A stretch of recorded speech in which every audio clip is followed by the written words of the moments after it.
Hi friends, it's teacher Colby. Welcome to flower hammering onto fabric or hammering flowers onto fabric. Either way, we're gonna have so much fun today and I'm really excited to share this activity with you.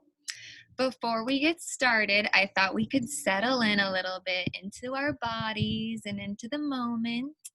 So you're gonna use your hand and spread your fingers wide to create a flower. Smell your flower, blow out your candle, smell your flower, blow out your candle, smell your flower, blow out your candle, smell your flower, and this time make a wish. May all of our wishes come true. Now I'm feeling more here now.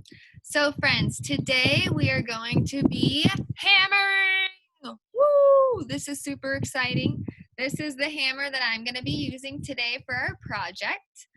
I also have my fabric here. This is a little bag made of cotton. And this is what I'll be hammering my flowers and leaves onto. So I will lower the camera down so you guys can see my little setup down here. I have my piece of wood on top of a rug and I'm on the floor. I'm gonna set up my fabric so that half of it is in the middle of my board because we're gonna arrange our flowers onto half of the fabric. Then we'll be folding it over and hammering them onto the fabric. So keep that in mind. We're just gonna be making the design of flowers on half of the fabric. So here I have my flowers. I have special flowers and leaves from my garden. This is a beautiful bright fuchsia flower. I have some nice lupin flowers, which are growing in the grasses here. They're very tiny and beautiful, along with these little tiny purple ones, which have got a little wilted because I've been sitting out here with them for a little bit now. I also have a nice nasturtium flower, some really beautiful nasturtium leaves. So leaves work really nice for this project as well.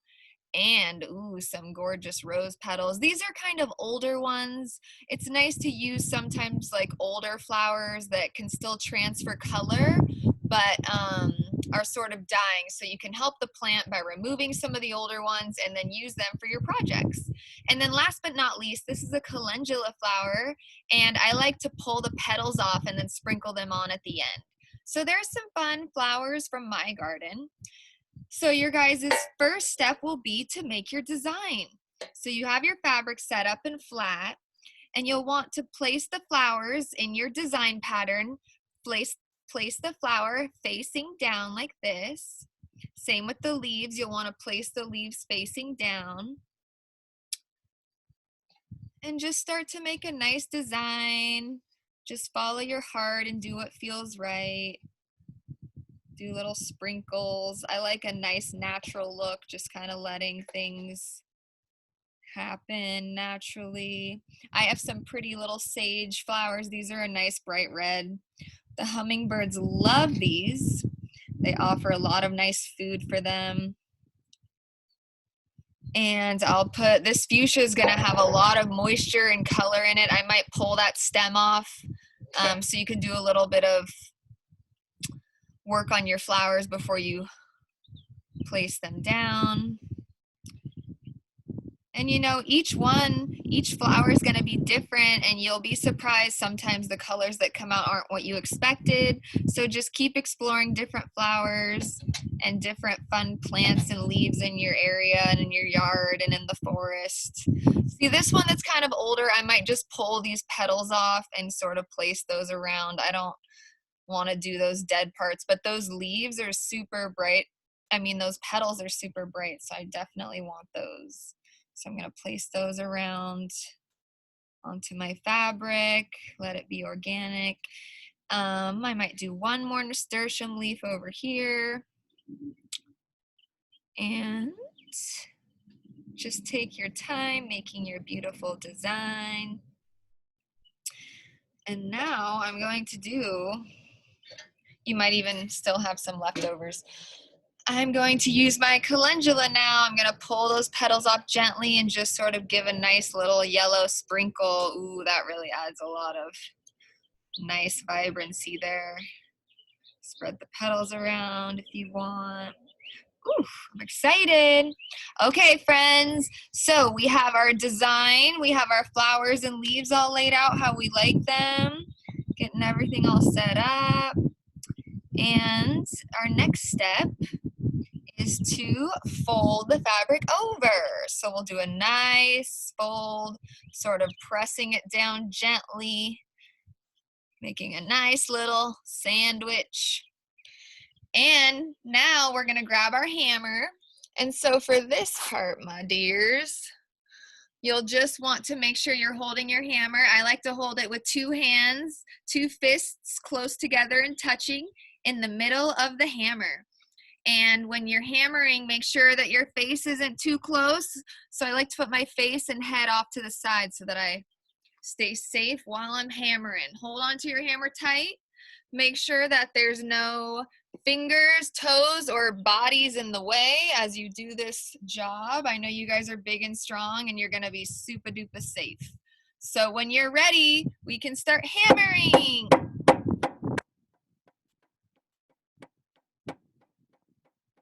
And you start to see the color bleeding through there.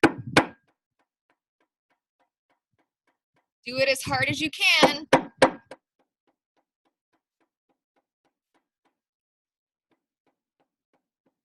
And just do it in sections. I like to work from here and I'll slowly hammer all the way to the end.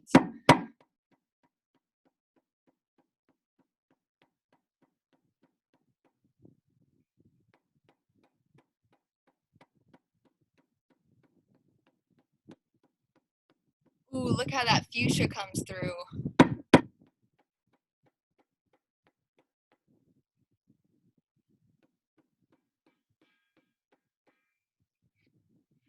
Take a little break if you need to. It's big, strong work for our arms doing all this hammering.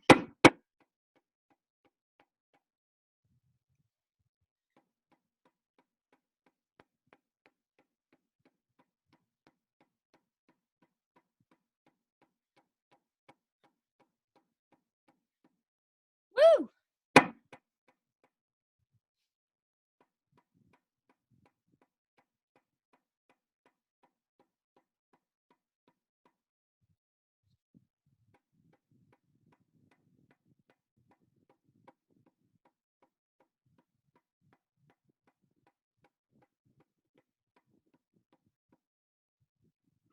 Wow, guys, I am tired. You guys are so strong.